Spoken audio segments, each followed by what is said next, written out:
اب ہم کو بول رہے ہیں، ہم کو سبق۔ یاد رکھو تمہارا پورا شجرا ہمارے پاس ہے۔ تم کب تھے 1999 میں؟ تمہاری جوانی میں تم اے بی وی پی میں تھے، وہاں سے نکل کر تم گئے آر ایس ایس میں تھے، پھر تم بی جے پی میں آئے، پھر بی جے پی میں تھے تو آر ایس ایس نے کہا کہ نہیں اب تم چندرڈو کے پاس چلے جاؤ جب جیل میں ہے، تو چندرڈو کے پاس گئے۔ جب چندرڈو کا معاملہ ختم ہوا تو کود گئے کانگریس میں۔ تو کانگریس ایسے لوگوں کو لیتی ہے جو آر ایس ایس کی زبان میں بولتے ہیں۔ تو میرے عزیز دوستوں اور بزرگوں، میری آپ سے ہی گزارش ہے کہ مجلس اتحاد المسلمین کو مضبوط رکھیے۔ یہ آپ کی آواز ہے، یہ آپ کی طاقت ہے، اور بہت سی چیزیں آئیں گی الیکشن کے دوران میں۔ ہمارے کام آپ کے سامنے ہے، کاروان میں ترقیاتی کام آپ کے سامنے ہے۔ حلقہ اسمبلی کاروان میں 290 کروڑ کی لاگت سے سیوریج کا کام ہو رہا ہے، اور مجھے یقین ہے کہ جب یہ کام پائے تکمیل کو پہنچے گا انشاءاللہ تو کاروان کے 90% علاقوں میں نئی سیوریج لائن کی وجہ سے گندگی کا خاتمہ ہوگا۔ ہمارے ایم ایل اے، ہمارے اراکین، ہمارے صدور و معتمدین محنت کر رہے ہیں کہ اور ترقیاتی کام ہو۔ مجھے یقین ہے کہ انشاءاللہ تعالی وہ تمام کام پائے تکمیل کو پہنچیں گے۔ میری آپ سے صرف یہی گزارش ہے کہ مجلس کو مضبوط رکھیے اور کانگریس پر یقین مت کریے۔ میں دیکھ چکا ہوں کانگریس پورے ہندوستان نے کیا کیا۔ راجستھان میں آپ دیکھ لو کہ جنید اور نصیر کو کڈنیپ کر کے لے کر چلے جاتے ہیں، زندہ جلا دیا جاتا ہے، جنید نصیر کو زندہ جلا دیا جاتا ہے، اور اس کے بعد ان کے گھر والوں کو صرف ملتے ہیں 15 لاکھ، ابھی تک 5 لاکھ کیے۔ وہی کنہیا لال جس کو دہشت گردوں نے مار دیا، اس کو 50 لاکھ اور نوکری، مگر جنید اور نصیر کو کوئی نہیں۔ کانگریس کی حکومت ہے، جب ٹرین کے کمپارٹمنٹ میں ایک دہشت گرد نے مسلمانوں کا داڑھی اور نام دیکھ کر گولیاں چلائی تو بازار گھاٹ کا رہنے والا ایک شخص اس نے اس کو شہید کر دیا۔ اس دہشت گرد نے مجلس کے ایم ایل اے نے اٹھایا تلنگانہ کے اسمبلی میں، کے ٹی راما راؤ نے کہا کہ تلنگانہ کی حکومت ایس گریشیا دے گی، 2 BHK دے گی، اور ایک نوکری اس بیوہ کو دی جائے گی۔ ایک اور مرنے والا بہار کا تھا، راجستھان میں رہتا تھا۔ بتاؤ کانگریسیوں، جب تلنگانہ کی حکومت ایک مسلمان کی بیوہ کو جس کو دہشت گرد نے مارا اس کو نوکری دی، 2 BHK دیا، ایس گریشیا دیا، تو تمہاری حکومت راجستھان میں کچھ نہیں دیے؟ کیوں نہیں دیے؟ بہار میں نتیش کمار کیوں نہیں دیے؟ تو معلوم ہوا کہ وہاں پر مجلس نہیں ہے۔ یہ یہی چاہتی ہیں کہ ہم کو ڈرایا جائے، مسلمانوں کو ڈرایا جائے، ڈرا کر ووٹ حاصل کیا جائے۔ کرناٹکا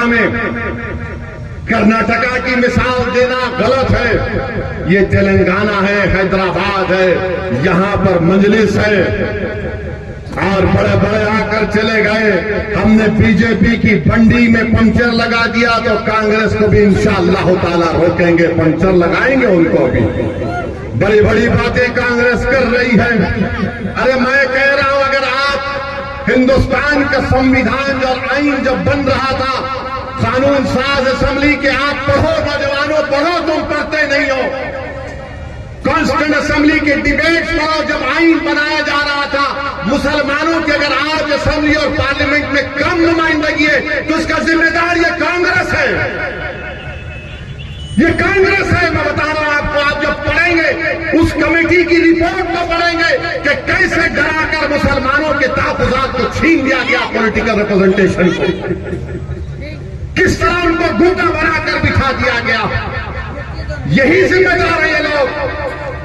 اگر آج ہمارے پاس بھارت کے مسلمانوں کے پاس پولیٹیکل ریپرزنٹیشن نہیں ہے تو اس کا ذمہ دار نہرو اور سردار پٹیل ہے۔ میں جانتا ہوں کہ میڈیا اس کو اچھالے گا، مگر چیلنج کے ساتھ کہہ رہا ہوں، کانسٹیٹیوئنٹ اسمبلی کے ڈیبیٹس ہیں، کس طریقے سے ان کو دھوکہ دیا گیا۔ ارے آج تلنگانہ میں 2000 کروڑ کا بجٹ ہے،